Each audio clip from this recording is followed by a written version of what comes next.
A boot slammed into chrome spokes. The kick echoed across an empty desert lot. A leather cut hit dusty asphalt as a hand shoved the old man's chest. Coffee splashed across cracked pavement.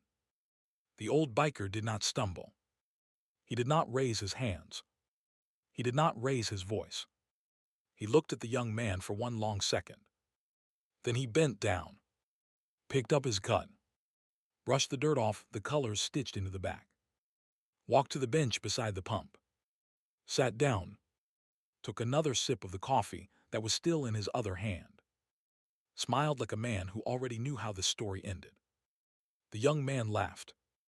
The cashier behind the dirty window did not, because the cashier had seen this exact look on this exact face one time before. And he remembered what came next. Stay with me on this one. The sun that morning was the color of an old penny. It came up behind a long line of black rock in the high desert, and it lit the highway 1 mile at a time. The road ran flat for 40 miles in every direction. No towns, no exits, just sand, just sky, just one little gas station sitting in the middle of it, all like a forgotten tooth in an empty mouth. 2 pumps, one faded sign, a torn vinyl awning that cracked in the wind, a coffee pot that had been on since 4 in the morning. Behind the cash register stood a man named Earl. Earl was 62. He had worked this station for 26 years. He had seen every kind of traveler the high desert could spit out. Tourists, truckers, snowbirds, border patrol, and bikers. A lot of bikers. He knew bikes the way some men know horses. He could tell a real biker from a fake one before they got off the seat. That morning at 10 minutes past 7, the first bike rolled in. The sound came down the highway long before the bike did. A low, slow heartbeat. A panhead.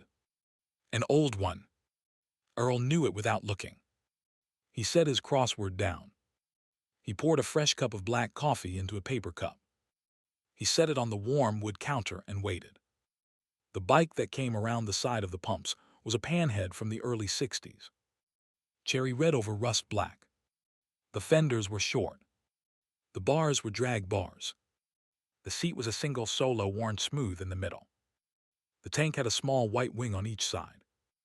No decals. No flames. The bike was clean the way a working man is clean. The bike was old the way a working man is old. The bike was honest. The man who got off the bike was honest too. His shoulders were still wide. His hands were still big. His hair was white and pulled back into a short tail under his half helmet. His beard was white and clipped close. His face was brown from 60 years of weather. His eyes were the color of cold creek water. He moved slow. Not because he was tired. Because he had nowhere on this earth he needed to rush to be. He pulled his gloves off finger by finger. He unbuckled his half helmet and hung it from a bar. He walked toward the door. The bell over the door clicked when he came inside. Earl nodded at him. The old biker nodded back. Earl pushed the paper cup of coffee across the counter without a word. The old biker laid down $2 bills. He picked up the cup. He walked back outside. He sat down on the wooden bench between the door and the ice machine. He crossed his boots at the ankle. He took the first slow sip of the morning. Steam rose up past his eyes. He looked across the empty highway at nothing. He looked the way men look when they are remembering somebody who is not there anymore. Behind him on his cut, there were 3 patches that Earl recognized. He did not need to read them. He had read them once before. A long time ago. On the same back. On the same bench. The second bike came in at 7:30. It did not sound like the first one. It sounded like a wasp in a tin can. High and angry, and trying to be louder than it actually was. It came over the last rise, weaving between the white lines. The bike was a new touring model with too much chrome and too many bolt-on parts. It had blue underglow lights on the frame. It had a sticker on the tank that said the rider's social media name. A small camera was mounted to the windshield. A phone was clipped to the bars where the speedometer used to be. The rider rolled up at twice the speed the situation called for. He braked hard. He let the rear wheel chirp on the gravel for show. He climbed off and slapped the seat with his palm. He pulled his helmet off and shook out his hair. He was maybe 25. His face was smooth. His teeth were perfect. He wore a leather jacket that still had the sale tag clipped under the arm. He wore boots that had never been muddy. He wore a chain heavier than it needed to be. He wore the smell of new cologne and old confidence. His name was Cade. Cade had grown up watching biker shows on a screen and had decided one summer that he was going to be that kind of man. He had bought the bike with money that did not come from his own work. He had earned every part of his image except the road miles. He had 300,000 followers and 0 brothers. He had 1 million likes and 0 scars. He looked across the lot at the panhead. He squinted at it. He laughed once through his nose. He took 2 long steps toward it.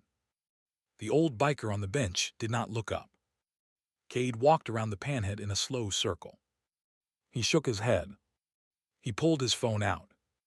He turned the camera on. He started recording. He grinned at the lens. He said, "Look at this old piece of junk." He said somebody parked their lawn mower at the gas station. He said the rider must be inside ordering prune juice. He laughed. He zoomed in on the dent in the tank. He said, "This bike has more rust than my granddaddy." He laughed again. The old biker on the bench took another sip of his coffee. Cade walked closer. He bent down. He said, "Wow, is this a real Harley or a costume?" He poked the seat with one finger. He spun around toward the bench. He saw the old man for the first time. He took half a step back. Then he saw the white hair. Then he saw the slow hands. Then he saw the soft creekwater eyes that did not even bother to focus on him. And the half step back became a step forward. Because Cade had grown up on a screen. And on a screen, old men did not push back. He walked over. He stood in front of the bench. He held the phone out at arm's length. He said, "Hey, old man." He said, "Hey, grandpa." He said, "Is that piece of junk yours over there?" The old biker took another slow sip of coffee. He did not answer. Cade smiled wide for the camera. He said, "Get off my bike, old man." He said it twice. He laughed. He winked at the lens. Then he walked over to the bike. He kicked the front wheel. The heel of his boot caught a spoke, and the spoke rang like a small bell. He walked back to the bench in 3 long steps. He pushed the old man in the chest with the flat of his hand. It was hard enough that the coffee cup came up out of the old man's hand. It was hard enough that the leather cut on the bench beside him slid off and hit the ground patches down in the dust. Earl looked up from behind the counter. Earl saw the cut on the ground. Earl saw the 3 patches on the back. Earl reached under the counter for a small black radio. Earl did not pick it up yet. Earl waited. The old biker did not stand up. He set the half-empty paper cup down on the bench beside him. He leaned forward. He picked up the cut by the collar with 2 fingers. He shook it gently. The dust fell off. He folded it across his lap. He smoothed it with one hand. He laid the hand flat on top of the back patch. He held it there. He closed his eyes for one breath. He opened them again. He looked at Cade. He did not glare. He did not narrow his eyes. He just looked at him, the way a man looks at a coyote in a yard. With patience, not anger. He said, "You should not have done that, son." Cade laughed. He stepped back. He spun once for the camera. He said, "Did you see that?" He laughed harder. He walked back to his own bike. He revved the engine 3 times. He blew a kiss at the old man. Then he climbed back off. He walked back inside the store. He wanted a soda. He wanted more of the moment. The old biker watched him walk through the door. He looked down at his cut. He turned it over slow. He read the 3 patches on the back to himself, the way other men read a prayer. He reached into the pocket of his cut. He pulled out an old flip phone. He flipped it open with one thumb. He pressed one button. He held it to his ear. He said one word. He said early. He closed the phone. He set the cut down on the bench beside him. He turned his face up into the sun. He closed his eyes. He waited. Inside the storecade was filming Earl. He was telling his audience that the cashier was the only honest man in this dump. Earl did not look up. Earl wiped a glass slow. Earl said, "Son." Earl said, "You should pay for your gas." Earl said, "You should get back on that pretty bike." Earl said, "You should ride east." Earl said, "You should not stop for 40 miles." Earl said, "You should not look back." Cade laughed. He said, "What is wrong with you old people out here?" He paid for the soda. He paid for his gas. He pushed through the door. The bell over the door rang. He stopped on the concrete pad in front of the door. He could hear it. It was a long way off. At first he thought it was wind in the awning. Then a truck. Then thunder. But the sky was clear. The horizon was a long flat line. The sound was coming from the west. It was low at first. Then steady. Then layered. Then so loud that the windows of the station rattled. Then so loud he could feel it in the soles of his new boots. It was bikes. Bikes the way Earl knew bikes. Bikes the way the old man on the bench knew bikes. Bikes built 30 years before Cade was born, and built last week and every year in between.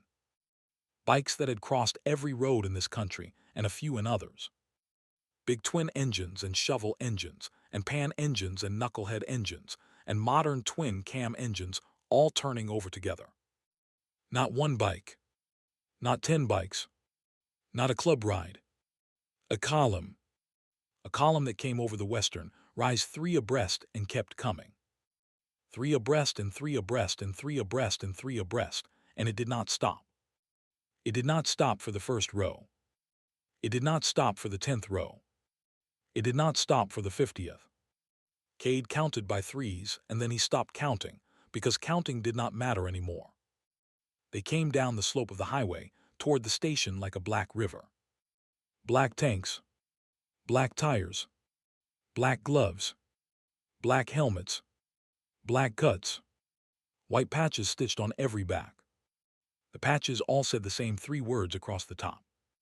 The patches all said the same single word across the bottom. The patches were not new. The patches were not bought. The patches were earned. If you are still with me, hit that subscribe button. Because what comes next is what happened when a young man learns the difference between a costume and a brotherhood. And you are going to want to see all of it. The bikes did not pull up to the pumps. They turned in off the highway in one long, slow arc, and they began to fill the lot. They came in 3 at a time and 3 at a time. They parked nose out row after row. The bikes filled the lot the way water fills a bowl. They filled the side of the station. They filled the back near the trash bins. They filled the gravel pull-off across the road. They filled the shoulder of the highway in both directions for a quarter mile. Cade did not move. He stood on the concrete pad in front of the door with his soda in one hand and his phone in the other. The phone was still recording. He did not remember whether he had started it again or whether it had never stopped. The screen was shaking because his hand was shaking. He could not feel his hand. The riders shut their bikes off in waves. 1 row at a time. Front to back. The engines died in stages. The sound dropped from a roar to a rumble to a hum to a hiss to nothing. The silence that came after was bigger than the noise had been. It pressed down on the lot. It pressed down on the awning. It pressed down on the dust. 300 men stood off their bikes at the same time. 300 kickstands went down in the same breath. 300 riders pulled their helmets off and hung them on their bars. 300 faces turned toward the bench in front of the station. The old biker on the bench opened his eyes. He stood up. He stood up slow. He took his cut off his lap. He shook it out. He put one arm in, then the other. He settled the leather across his shoulders. He smoothed it down the front. He buttoned the bottom button. He looked up. The man at the front of the column stepped forward. He was bigger than two of Cade. His beard was gray going to white. He wore a cut with a small patch on the front that said President. He walked across the lot in long, even strides. He stopped 6 feet from the bench. He pulled his sunglasses off. He took his right glove off. He held the bare right hand out in front of him. He bent at the waist. He bent the way a son bends to a father. He spoke one word. He said, "Cole." The old biker on the bench nodded once. He stepped forward off the concrete. He took the offered hand. He pulled the big man into a one-arm embrace. He held him for 2 long beats. He let him go. The big man straightened. The big man stepped back to his place at the front of the column. The big man did not turn around. The big man waited. The next rider walked forward. He took his glove off. He said, "Cole." The old biker took the hand. He nodded. The next rider. The next.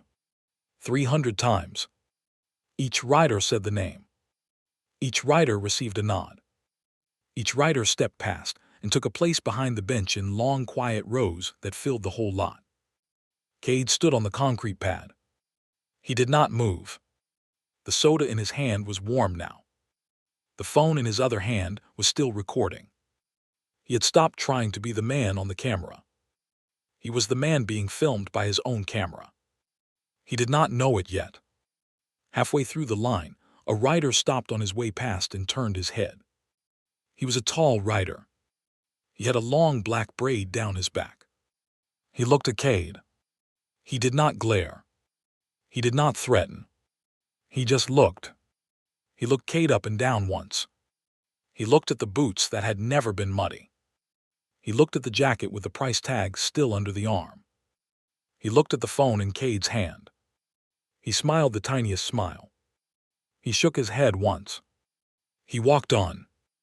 When the last rider had said the name and taken his place, the lot was full, and the highway was quiet, and the wind in the awning was the only sound. 300 men stood with their hands folded in front of them. 300 cuts. 300 bowed heads. The big man at the front of the column lifted his head. He turned to the old biker on the bench. He spoke softly so only the lot could hear. He said, "Cole." He said, "We are all here." He said every chapter sent its first 3. He said, "We ride at noon." He said, "For her." The old biker nodded. He cleared his throat. He spoke for the first time that morning, where more than one man could hear. His voice was a low, quiet thing. It was not loud. It did not need to be. 300 men leaned a quarter-inch forward to catch it. He said, "Thank you, brother." He said she would have laughed. He said she would have asked who let all you ugly old men in one parking lot. He said, but she would have been proud. A small sound moved through the men in the lot. It was not a laugh. It was the memory of a laugh. It was the sound men make when they remember a woman they all loved and lost. The old biker on the bench looked past the big man at the front of the column. He looked across the lot. He found Cade on the concrete pad in front of the door. He held the look. He did not point. He did not raise his voice. He only spoke. He said, "Son." He said, "Come here, please." Cade did not move at first. The big man at the front of the column turned his head and looked at Cade. The man with the long black braid turned his head and looked at Cade. 298 other men did the same. Cade felt the weight of all those eyes on him for the first time in his life. There were no likes in that weight. There were no comments. There were no followers. There were only men who had been somewhere he had never been. Cade walked. He walked the way a man walks when he is not sure his legs will carry him. He stopped in front of the bench. He stood 8 feet from the old biker. He held the soda. He held the phone. He could not figure out what to do with either one. The old biker looked at him. The Creekwater eyes were not cold. They were not angry.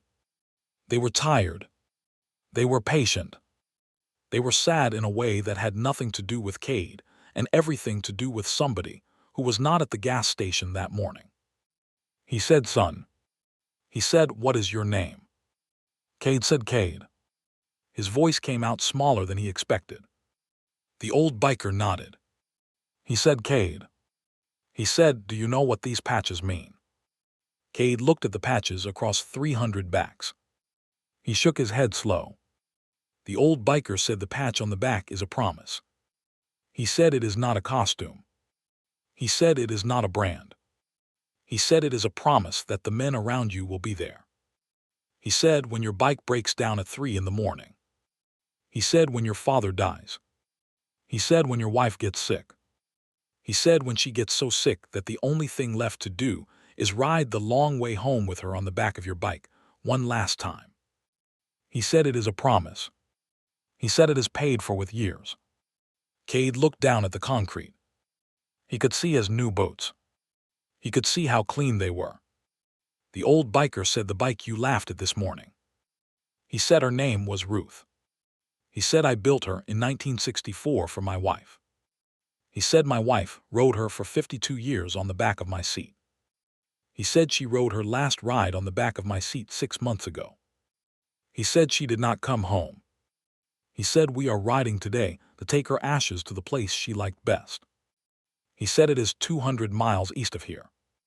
He said every man in this lot rode all night to be here at noon today. He said they did not ride for me. He said they rode for her. Cade did not speak. He could not. The old biker said the bike you kicked is the bike that carried her. He said the spoke you kicked is a spoke she sat over for 52 years. He said the cut you pushed off the bench has her name stitched inside the lining. He said you did not know. He said I know you did not know. He said that is why you are still standing where you are standing. A long silence walked across the lot. The wind in the awning was the only sound. 300 men did not move. Earl in the window did not move. Cade did not move. The old biker said, "Put the phone down, son." Cade lowered the phone. He pressed the screen with his thumb. The recording stopped. He held the phone at his side. The old biker said, "Hand it here." Cade walked the 8 feet. He held the phone out. The old biker took it. He turned it once in his big scarred hands. He looked at it the way a man looks at a small useless thing. He held it back out to Cade. He said, "Delete the video." Cade took the phone. He looked at the screen. He swiped. He found the file. He pressed delete. He pressed confirm. The little circle on the screen ate the bar from one end to the other, and the file was gone. He held the screen up to the old biker. The old biker looked at it. He nodded once. The old biker said, "Good." He said, "Now sit down." He patted the bench beside him. He said, "Sit down with me a minute." Cade sat. He sat on the very end of the bench. He held the phone in his lap. He held the soda. He kept his eyes on his boots. The old biker did not look at him. He looked across the lot at 300 men who were standing easy now. He said, "Son." He said, "I am not going to do anything to you today." He said, "The men in this lot are not going to do anything to you today." He said, "Today is not about you." He said, "Today is about a woman who was kinder to fools like you than any of us deserved." He took a sip of the cold coffee. He set the cup back down. He said, "But here is what I am going to do." He said, "In about 10 minutes, we are going to mount up." He said, "We are going to roll east." He said, "You are going to ride at the back of the column." He said, "You are going to ride for 200 miles behind 300 men who knew her." He said, "You are not going to film." He said, "You are not going to talk." He said, "You are going to ride." He said, "You are going to look at the road." He said, "You are going to look at the patches on the backs in front of you." He said, "You are going to think about what they mean." He said at the end of the ride, "We're going to scatter her ashes by a creek where she liked to sit." He said, "We are going to stand quiet for 1 minute." He said, "You are going to stand quiet with us." He said, "Then you are going to get on your bike, and you are going to ride home." He said, "And you are going to think about whether the next time you see an old man on an old bike at a gas station, you are going to flick his helmet." He said, "Or whether you are going to nod at him and pour him a cup of coffee." He said, "Because one of those choices is a costume." He said, "The other one is a man." Cade did not look up. A small wet line ran down his cheek and dropped off his jaw and landed on the back of his new clean hand. He did not wipe it away. He did not want anybody to see him wipe it away. The man with the long black braid saw it anyway. The man with the long black braid did not say a word. The old biker said, "Do you understand, son?" Cade nodded. He said, "Yes, sir." He said it so quiet that only the bench heard him. The old biker heard him too. The old biker said, "Good." He said, "Go fill your tank."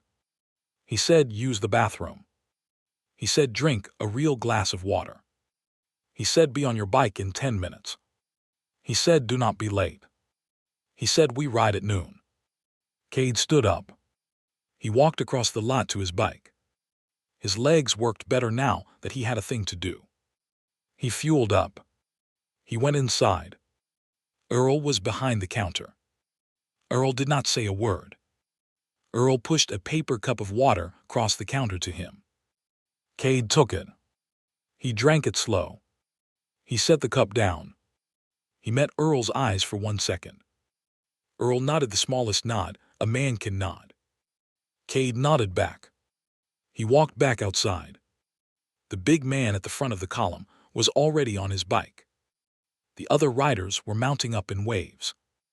Engines started in a long rolling thunder that ran from front to back of the column, the way fire runs along a fuse. The lot filled with smoke and noise and the smell of warm oil. The old biker on the bench stood up. He walked to the panhead. He laid his hand on the tank. He spoke to it the way a man speaks to a horse he has had for a long time. He swung his leg over. He settled into the seat. He kicked the bike to life with one slow, honest kick. The panhead caught the way panheads catch. It coughed once.